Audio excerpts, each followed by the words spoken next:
मेरे प्रिय भाई बहनों, एक समय की बात है जब परमेश्वर का एक बड़ा भारी जन जो बहुत बुद्धिमान राजा कहलाता था, उसका नाम सुलेमान था। और उसने कई बुद्धिमानी वाली बातें कही, लेकिन एक पर्टिकुलर बात मैं आपके सामने रखना मांगता हूं, और वो है हर चीज का समय है। हर चीज का समय है। अब मैं पूरा तो नहीं पढ़ूंगा, लेकिन जिस बात पर आज मैं कंसंट्रेट करना मांगता हूं या अपनी बातों को केंद्रित करना मांगता हूं, वो है चुप रहने का समय और बोलने का समय। मैं आपके लिए पढ़ूंगा सबोपदेशक उसका 3 अध्याय और उसका 7वां पद। सबोपदेशक उसका 3 अध्याय 7वां पद। फाड़ने का समय, सीने का भी समय, चुप रहने का भी समय और बोलने का भी समय, और आगे और भी कई बातों के बारे में, समय के बारे में। लेकिन यहाँ पर जो मुख्य बात वो कह रहा है कि बोलने का समय भी है और चुप रहने का समय है। जब से लॉकडाउन शुरू हुआ, 1 महीना बीत गया करीब करीब, और हम जिस एरिया में, जिस लोकेशन में रहते हैं, वहाँ पर बहुत ट्रैफिक चलता था, बहुत, इतना कि हम आपस की बातों को भी नहीं सुन पाते थे। लेकिन आजकल इतना शांत है कि उन चिड़ियों की आवाज़ को हम बहुत साफ रीति से सुन सकते हैं। शोरगुल खत्म। अब जब हम सवेरे उठते हैं और दोपहर में भी, तो चिड़ियों की वो सुंदर बोली बहुत जोर जोर से हमारे कानों में आती है। क्यों? क्योंकि चारों तरफ शांत वातावरण हो गया है, और जो नेचुरल, जो स्वाभाविक परमेश्वर ने जो सृष्टि की है, उसकी आवाज़ हम बहुत साफ रीति से सुन सकते हैं।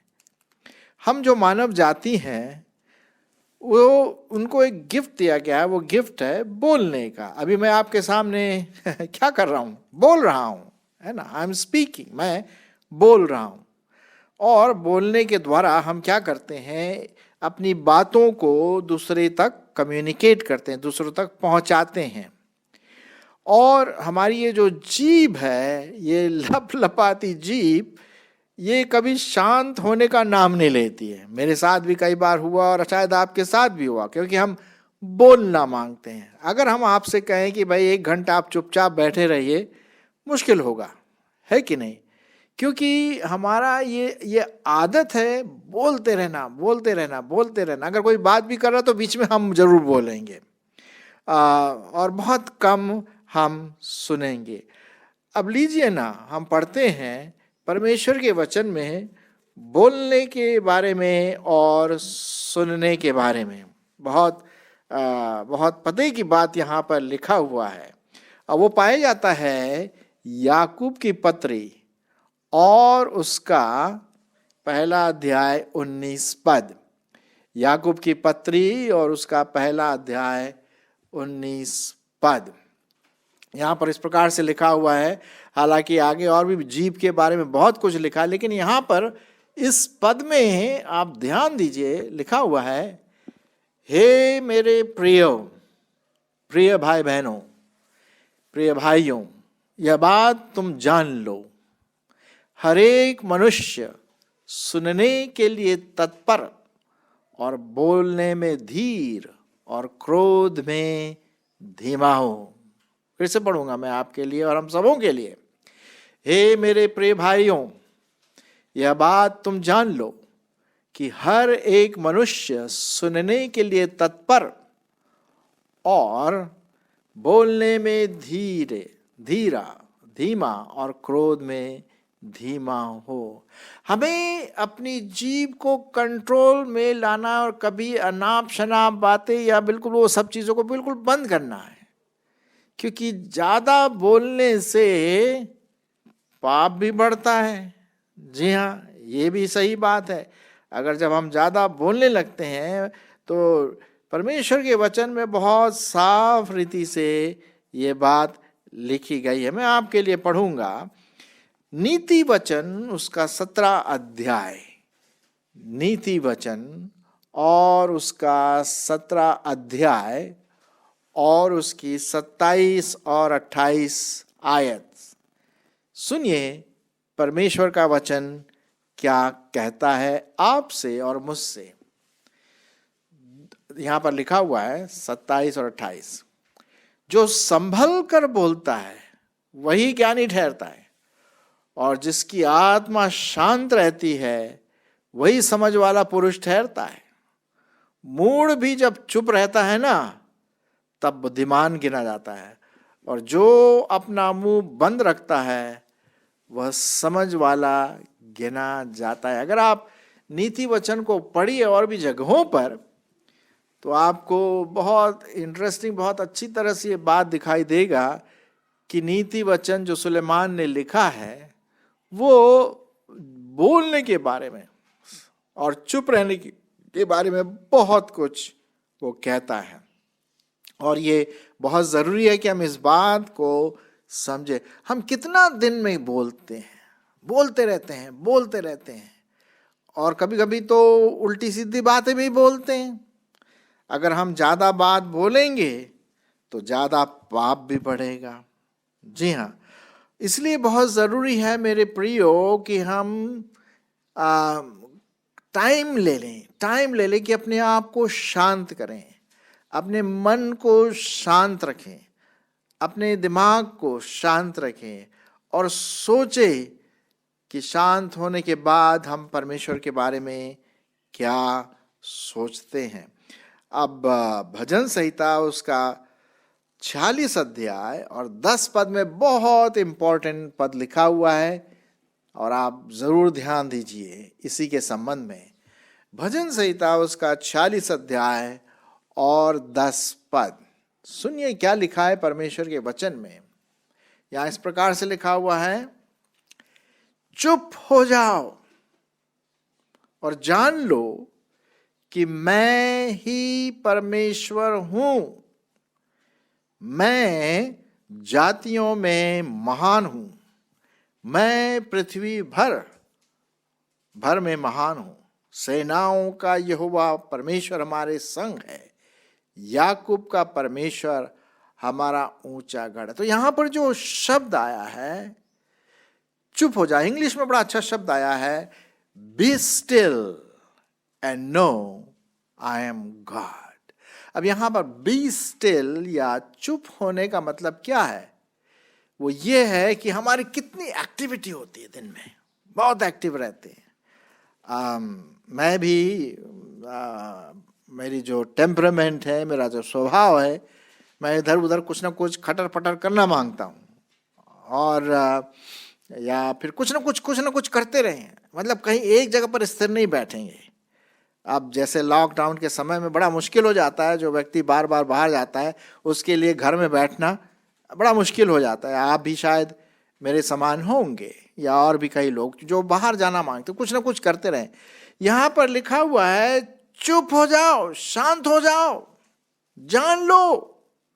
क्या जान लो? कि मैं ही परमेश्वर यहोवा हूं। कभी कभी हमारे लिए चुप होना बड़ा मुश्किल है। कभी आपने एक्सरसाइज किया है कि 1 घंटे तक आप कुछ भी ना बोले, बिल्कुल चुप रहे। अब ज्यादातर क्या होता है, हमारी जो मनुष्य की जो परंपरा है वो इस प्रकार से है कि अगर हम चुप भी हो गए ना तो हमारा दिमाग चलता रहेगा, कुछ ना कुछ प्लानिंग होता रहेगा। आपने देखा होगा कभी कभी जब लोग बहुत हर्ट हो जाते हैं, उनको जब मन दुखी हो जाता है अपने जीवन में किसी कारण से या दूसरों के कारण से दुख पहुंचता है, तो एक जगह जाकर के चुपचाप से बैठ जाते हैं। ये उस चुपचाप वाली बात नहीं है, वो नकारात्मक चुपचाप होने वाली की बात है, नकारात्मक शांत होने की बात। हालांकि मुंह से तो हम शब्द नहीं निकाल रहे, लेकिन हमारा जो मन है वो सुपर एक्टिव हो जाता है, और पता नहीं कहाँ कहाँ की बातें मन में आने लगती है। और ऐसा भी होता है कि अपने आप से ही बातें करने लगते हैं। आपने देखा कभी किसी व्यक्ति को, वो सिर डुलाता रहता है, अपना हिलाता रहता है, अब जो दूसरा उसको देख रहा है तो वो बोलता भाई ये किससे बात कर रहा है, मोबाइल भी नहीं है, आजकल मोबाइल में लोग बहुत बात करते हैं तो भाई चलो मोबाइल है, लेकिन उसके पास ना तो मोबाइल है ना कुछ है, कहीं बैठ करके अपना सिर हिला रहा है, क्या हो रहा है, उसका दिमाग सुपर एक्टिव, किसी बात से वो शायद नाराज है या कुछ ऐसी बात हो गई या प्लानिंग कर रहा है, तो उसके दिमाग में वो जो कल्पनाएं वाली बातें आ जाती है, वो शांत नहीं है, वो चुप नहीं है, बल्कि नकारात्मक चीजें उसके जीवन में आ जाती। इसीलिए लिखा हुआ है इस परमेश्वर के वचन में, भजन संहिता 46 और 10, चुप हो जाओ, B still and know that I am God. कभी कभी क्या होता है कि हम इतने बिजी रहते हैं आत्मिक रीति से भी, जो प्रभु के सेवा के खूब इधर उधर बिजी रहते हैं, प्रचार भी करते हैं, परिवार के साथ भी होता है काम, और बाहर भी काम होता है, सब कुछ होता है, बहुत बिजी रहते हैं। अगर मिले तो बोलेंगे और साहब मिले नहीं, आप क्या करें भाई, बहुत बिजी चल रहा है आजकल। अब ठीक है, बिजी होना तो बहुत अच्छी बात है, लेकिन कभी कभी आपको और मुझको भी चुप होने की जरूरत है। और चुप होने का मतलब है कि बिल्कुल हमारा मस्तिष्क, हमारा मन परमेश्वर की ओर टिका रहे। जी हां, उसकी बातों पर ध्यान लगा रहे। ये तो है ना, क्योंकि लिखा हुआ है, जैसे मैंने अभी आपके सामने पढ़ा, सबोपदेशक उसका 3 अध्याय और 7 पद में क्या पढ़ा था मैंने, कि time to speak and time to keep silent. एक समय है जब आपको बोलने की जरूरत है, उसमें कोई डाउट नहीं है, लेकिन एक समय है जब चुपचाप भी रहने के बाद। अब कभी कभी लोग बोलते हैं यार मैं चुपचाप तो रहता हूं, मैं रात में सोता हूं तो चुपचाप तो रहता ही हूं। जरूर हम चुपचाप रहते हैं, लेकिन कभी कभी सपने में भी हम बड़बड़ाते रहते हैं, कुछ ना कुछ वापस चली आती है। यहां पर मैं उस चुपचाप की बात कर रहा हूं, उस स्टिलनेस की बात कर रहा हूं, जहां पर आप सब एक्टिविटी को, सब मानसिक बातों को, मानसिक तनाव को बिल्कुल दरवाजे के बाहर रख दिया। जी हां, और हमारा मन, हमारा व्यक्तित्व, हमारा विवेक सिर्फ और सिर्फ केंद्रित रहे परमेश्वर की ओर, बस उसके बारे में सोचते रहे।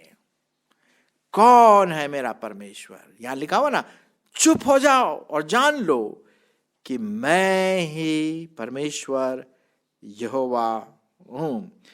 अब यहां पर दाऊद बहुत अच्छा एक प्रेयर रिक्वेस्ट रखता है सामने, एक प्रार्थना का रिक्वेस्ट करता है, और शायद वो प्रार्थना का रिक्वेस्ट आप और हम सब जो विश्वासी भाई बहन हैं वो ले सकते हैं। इसके लिए मैं आपके लिए बोलूँगा, निकालिए, अगर आपके पास बाइबल अगर नहीं है कोई बात नहीं, भजन संहिता 141:3, साम 141 और उसका 3 पद, 141 3 पद, क्या लिखा हुआ है?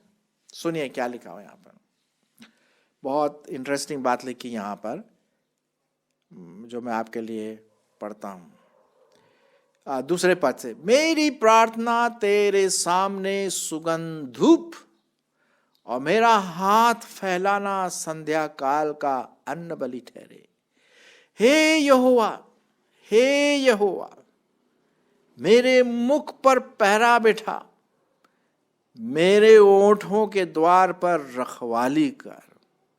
आहा, काश कि ये प्रार्थना जो यहाँ पर लिखा हुआ, लिखने वाला आप और मैं कर सकें, जब हम परमेश्वर के सामने बिल्कुल शांत रीति से, कोई टेंशन नहीं मन में, कोई तनाव नहीं है, पूरे फ्रीडम के साथ, पूरे स्वतंत्रता के साथ, बिना किसी दूसरे बातों के बारे में सोचने के द्वारा हम पूर्ण अपना व्यक्तित्व, हमारा विवेक, हमारी मानसिकता उस परमेश्वर के सामने रख दें। तभी तो लिखा हुआ ना, मेरी प्रार्थना तेरे सामने सुगंध धूप और मेरा हाथ फैलाना संध्या काल का अन्न बलि ठहरे।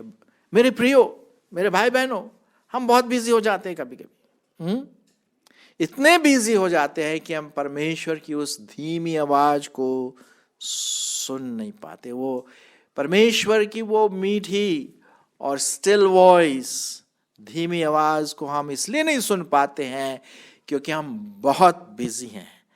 अगर बोलने के द्वारा नहीं तो हमारे मानसिक विचलन जो हमारे दिमाग में होता है उसके द्वारा हो जाता है।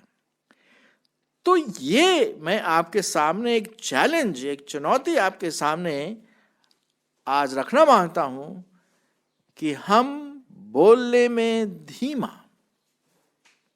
और सुनने में तेज हो। जब हम पूरा व्यक्तित्व हम शांति रूप से हम अपने आप को बैठा करके सोचेंगे, आपको पता है परमेश्वर आपके और मेरे विवेक में, मेरे कॉन्शियंस में बात करेगा। उसकी धीमी आवाज को हम सुन पाएंगे। पवित्र आत्मा की वो जो मीठी आवाज है उसको मैं और आप सुन पाएंगे कि परमेश्वर मुझसे क्या कहना मांगता है। लेकिन इससे पहले कि हम ये उसकी आवाज को सुने, आपको और मुझको उस परमेश्वर के सामने चुप रहना है, शांत रहना है, तभी हम उसकी आवाज को सुन सकेंगे। अब यहां पर जो इसका कॉन्टेक्स्ट है, संदर्भ है, जो भजन संहिता में मैंने अभी आपके लिए पढ़ा, वो ये है कि मेरी प्रार्थना तेरे सामने क्या हो, सुगंध रूप हो, सुगंध धूप हो। अब धूप आपको पता है, जो अगरबत्ती का जो होता है अच्छा खुशबू वाला, वो ऊपर चढ़ता है, नीचे नहीं आता। और ये एक प्रकार का मेटाफोरिकल चीज है यहाँ पर कि हमारी प्रार्थनाएं, उपमा यहाँ पर दी गई है धूप के साथ, हमारी प्रार्थनाएं ऊपर तक परमेश्वर के सामने जाए। लेकिन ये उसी समय हो सकता है जब मैं और आप शांत रीति से उसकी ओर ताकें, उसकी ओर झांकें, अपने मन को शांत करके, अपने कॉन्शियंस को, अपने विवेक को परमेश्वर के सामने रख सके। Be still and know that I am God. और जब हम शांत रहते तो हम क्या कर सकते हैं? अपने मन में जो दिल की जो फरियाद है, आत्मा की जो उत्सुकता है परमेश्वर को जानने के लिए, उसकी आवाज को सुनने के लिए, और तेज और तीव्र हो जाती है जब हम शांत हो जाते हैं। हम परमेश्वर के अजीब कामों के बारे में सोच सकते हैं, उसको धन्यवाद दे सकते हैं। जी हाँ, ये तभी हो सकता है जब हम अपने आप को पूरी रीति से शांत करें। और मैं तो ये बोलूँगा कि इससे पहले कि हम प्रभु के सामने अपने आप को धन्यवाद दें, स्तुति भजन गाएं, अपने आप को शांत करें। अगर आप चर्च में जाते हैं, थोड़ी देर शांत हो जाइए। कभी कभी क्या होता है कि लोग बोलते आइए हम स्तुति करें, और स्तुति करते खूब आवाज हल्ला गुल्ला होता है, लेकिन उसमें कोई प्रॉब्लम नहीं है। अगर परमेश्वर की आत्मा के द्वारा हो रहा है स्तुति आराधना, बहुत अच्छी बात है कि परमेश्वर को ये पसंद है। लेकिन कभी कभी क्या होता है, हम सोचते हैं कि बहुत बोलने से परमेश्वर हमारी सुनेगा, बहुत आवाज होने से सच में वही स्तुति है और दूसरा है ही नहीं। नहीं, क्या लिखा हुआ है, बी स्टिल एंड नो, शांत रहो, चुप रहो और जानो कि मैं ही यहोवा परमेश्वर हूं। जी हाँ, तो इसलिए आपको और मुझको ये ध्यान रखना है कि अपने जीवों को पहले तो हम कंट्रोल में रखें। अगर हमारी ज़्यादा बोलने की आदत है, परमेश्वर पिता से विनती करें कि वो हमारी इस जीव को कंट्रोल में रखें। कभी कभी हम खूब बोलने से क्या होता है, पाप भी बढ़ जाता है। बोलते बोलते कुछ ऐसी बात कह जाते हैं जो परमेश्वर को दुखित कर जाए, पवित्र आत्मा को दुखित कर जाए, और शायद सुनने वालों को भी दुख लग जाए, हर्ट हो जाए। मेरे साथ कई बार ऐसा हुआ, मैं मानता हूं इस बात को। मेरे साथ कई बार हुआ, मैं बोलते बोलते बोलते बोलते मेरे से कुछ अच्छी चीज़ें नहीं निकली मेरे मुंह से, और बाद में हम बोले अरे मैं तो मजाक कर रहा था। नहीं नहीं नहीं नहीं नहीं, हमें बहुत एक मसीही भाई बहन, एक मसीही भाई बहन के होने के नाते हमें अपने आप को नियंत्रित करना है, डिसिप्लिन करना है, ताकि हम सुनने में तत्पर, बोलने में धीमा और शांत। जब भी हम आराधना करें पहले अपने आप को शांत कर लीजिए, जब भी हम प्रार्थना करें पहले अपने आप को शांत कर लें, जब भी हम धन्यवाद दें अपने आप को शांत करें, ताकि पूरी रीति से हम परमेश्वर को धन्यवाद, स्तुति, महिमा चढ़ा सके। Quietness, B still and know that I am God. चुप रहो और जानो कि मैं ही यहोवा परमेश्वर हूं। आमीन।